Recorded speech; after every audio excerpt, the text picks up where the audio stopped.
जय हिंद। आप सभी का बहुत बहुत स्वागत है आपके अपने चैनल एनसीईआरटी मैथ्स पर। मेरा नाम है राज और मैं आपके अपने चैनल एनसीईआरटी मैथ्स पर बहुत बहुत स्वागत करता हूं।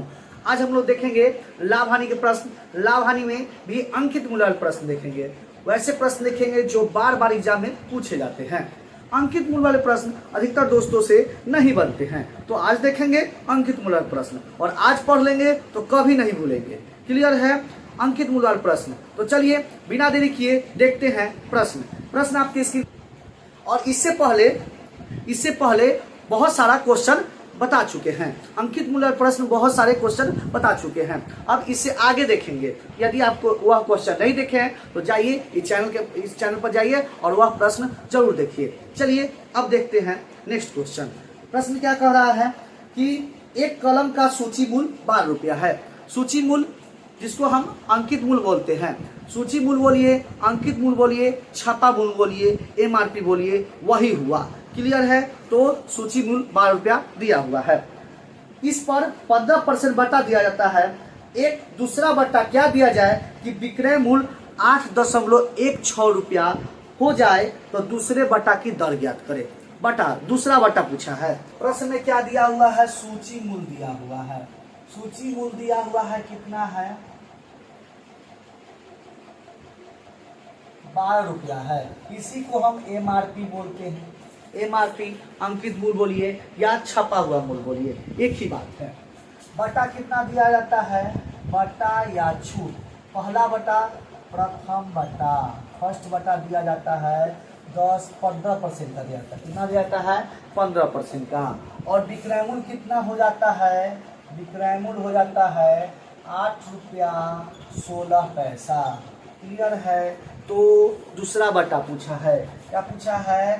दूसरा बटा पूछा है। क्लियर है? दूसरा बटा पूछा है। अब चलिए फॉर्मूला देखते हैं। हम आपको बताए हुए हैं फॉर्मूला, एमआरपी गुना 100 माइनस बटा परसेंट बटा 100। इसी को बटा को छूट बोलते हैं। बटा परसेंट बटा 100 तो क्या निकलता है? एसपी निकलता है। एसपी निकलता है, विक्रय मूल्य निकलता है। क्लियर है? यह सब बताए हुए हैं, पिछला वीडियो में बताए हुए हैं। यदि आप नहीं देखे हैं तो जाके जरूर देखिए। अब क्या करेंगे तो देखिए, एमआरपी कितना है? एमआरपी 12 रुपया है गुना 100 माइनस बटा, क्या होगा? 100 माइनस 15 बटा 100। विक्रय मूल्य निकल जाएगा। देखिए तो 12 गुने घटेगा तो 85 बटा 100। 85 बटा 100। क्लियर है? अब कटेगा, 5 से काटिएगा 17 पचे 85, 5 से काटिए 20 बार में, 2 से काटिए 6 बार में, 2 से काटिए 10 बार में। अब 10 को नीचे रखने दीजिए क्योंकि पूरा नहीं कटेगा, गुना करना आसान होगा। 17 छक 102 बटा 10। भाग देना आसान होगा। कितना होगा? 10.2 होगा। ठीक है, 0 बैठा दीजिए तो 10.2। यह क्या आया? विक्रय मूल्य आया, एसपी आया ना। एसपी आया ना। एमआरपी पर बटा देंगे तो एसपी आएगा, विक्रय मूल्य आया। क्लियर है? विक्रय मूल्य आया। अब प्रश्न में आगे क्या कर रहा है?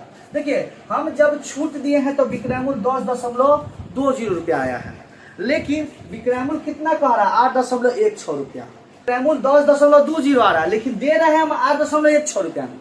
मतलब यहाँ बटा तो दे रहे हैं कि नहीं, छूट दे रहे हैं कि नहीं दे रहे हैं। तो क्या करेंगे? 10.20 में से 8.16 घटा देंगे तो 2.04 रुपया आ जाएगा। लाभ आ जाएगा, बटा आ जाएगा, बटे की दर आ जाएगा। तो क्या आ जाएगा? यह बटा आ जाएगा। तो कितना रुपया का बटा दिए? 2.04 रुपया का। कितना रुपया पर? इसी पर न देंगे तो 10.20। तो 100 पर कितना? यही ना पूछा है। दशमलव के बाद 2 अंक, दशमलव के बाद 2 अंक कट जाएगा। 1 0 से 1 0 कटेगा, काटिएगा तो 2 बार में कटेगा। कितना हो जाएगा? 20% हो जाएगा। दूसरा बटा कितना हो जाएगा? 20% हो जाएगा। 20% हो जाएगा।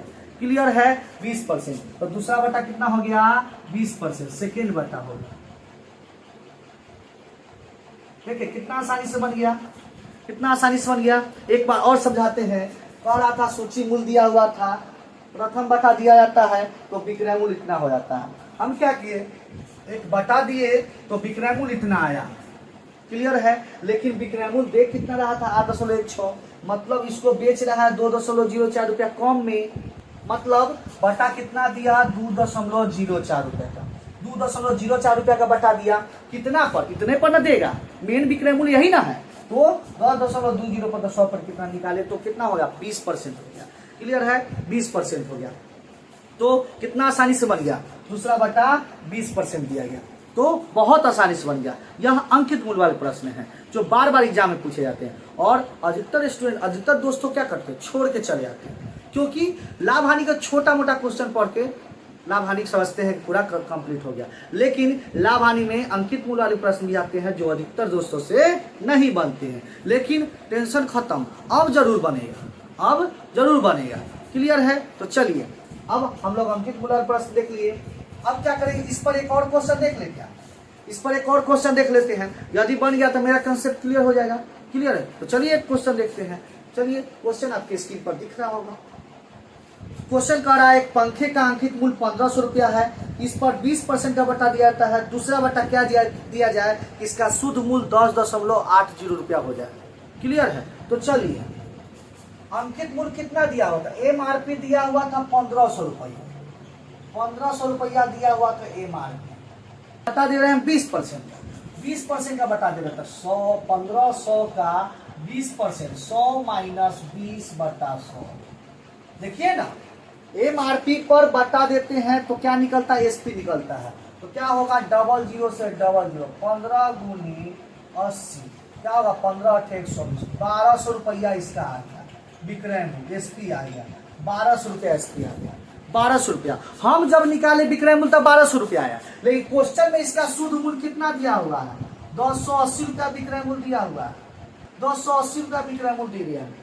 क्लियर है, तो यहाँ भी छूट देना होगा कि नहीं देना होगा, हो यहाँ भी छूट देना होगा, क्योंकि 1200 रुपया विक्रय मूल्य आ रहा है, यहाँ 280 रुपया विक्रय मूल्य, मतलब छूट दे रहे हैं। तो कितना का छूट दे रहे हैं, घटाएंगे तो 120 रुपया का छूट आएगा, बटा आएगा 120 रुपया का बटा कितना पर, 1200 पर, क्योंकि मेरा विक्रय मूल्य 1200 है, तो 1200 पर, तो 100 पर कितना, 00 से 00, 12 से 12 दहाई के 120, कटेगा तो 10% का दूसरा बटा आ जाएगा, 10% का दूसरा बटा आ जाएगा।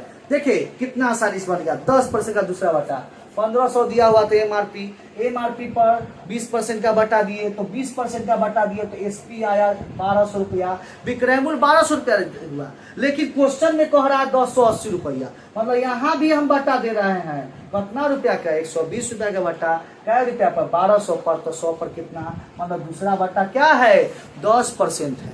देखिए कितना आसानी से बन गया। तो हम क्या बताए हैं कि एक प्रश्न देखे उस पर तुरंत एक प्रश्न बन गया, कंसेप्ट क्लियर हो गया कि नहीं हो गया। अब इस पर कभी भी प्रश्न आएगा आप नहीं छोड़िएगा, नहीं ना छोड़िएगा, नहीं छोड़िएगा, क्योंकि आपका कंसेप्ट क्लियर हो गया, आप जरूर बना दीजिएगा। क्लियर है, तो चलिए अब हम यह प्रश्न देख लिए। अब क्या करते हैं, अब और प्रश्न देखेंगे, अब देखेंगे नेक्स्ट वीडियो में, क्योंकि हम छोटा छोटा वीडियो एक एक टाइप का क्वेश्चन बना के हम डाल रहे हैं, एक टाइप का एक प्रश्न, कभी भी फ्री टाइम देख लीजिए, कभी भी देख लीजिए फ्री टाइम। क्लियर है, एक टाइप का एक प्रश्न, एक क्वेश्चन देखिए, टाइप समझिए, उस पर एक क्वेश्चन बना लीजिए, कंसेप्ट क्लियर, पूरा क्वेश्चन खत्म, टाइप खत्म, इस टाइप से एक भी क्वेश्चन आएगा नहीं छूटेगा। क्लियर है, क्लियर है ना। चलिए अब मिलते हैं नेक्स्ट वीडियो में इसी तरह के नए प्रश्नों के साथ, तब तक के लिए धन्यवाद, जय हिंद।